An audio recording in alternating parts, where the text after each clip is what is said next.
In this video, we'll take a look at how to implement file upload from React. So we have our application here, and we're going to be modifying the profile because this is the file that will allow us to do a file upload.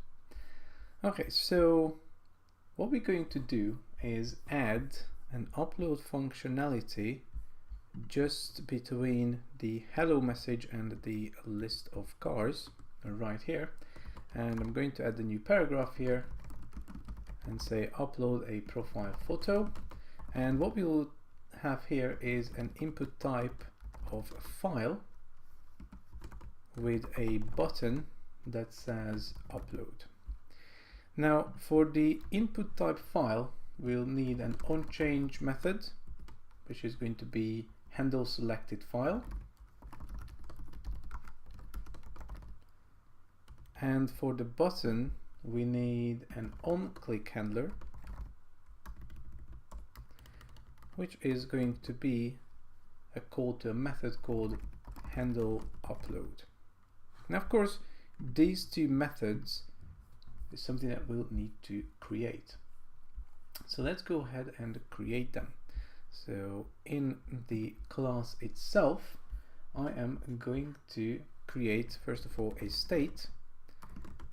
And in the state, we're going to have a selected file equal to be null. And then we're going to say handle selected file, which has an event passed in as an argument. And that is going to set the state of the selected file to be event.target.files and 0, so the first element in our files array. And we can do this because we only select one single file.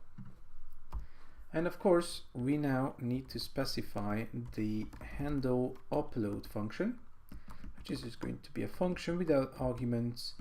And in here, we're going to create some new form data. So we're going to construct a form data. We're going to append to the data, and we're going to add a file to it. And this accepts two parameters, a blob and a file name. So the blob is going to be the actual string of this.state.selected file. And the file name is this.state.selected file.name. So with the .name property, we can actually access the name of the file.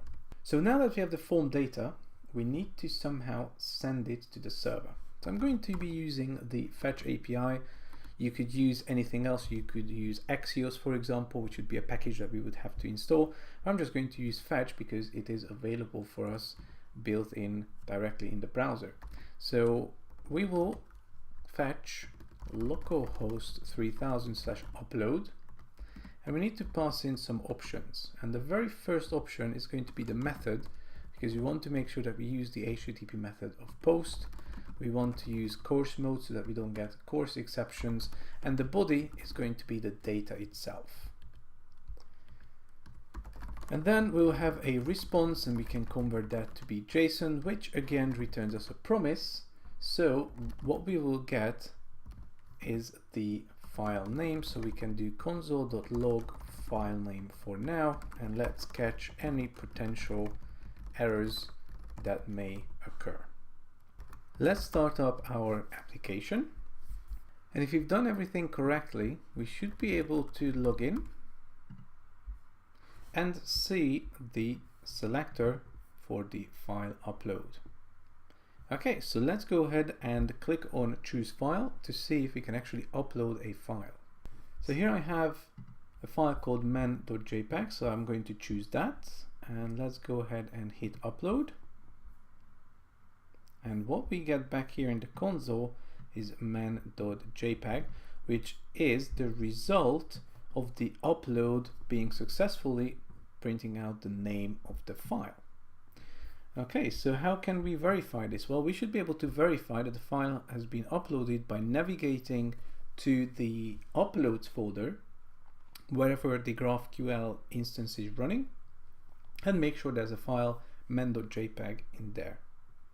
So I'll let you go and check that. Okay, so that's one part of what we wanted to do. So now we have the upload functionality successfully implemented. In the next video, we'll take a look at how to create a mutation as well and take this uploaded file and display it in the interface, but making sure that before we display it, it's actually be mutated and uploaded to Cloudinary itself.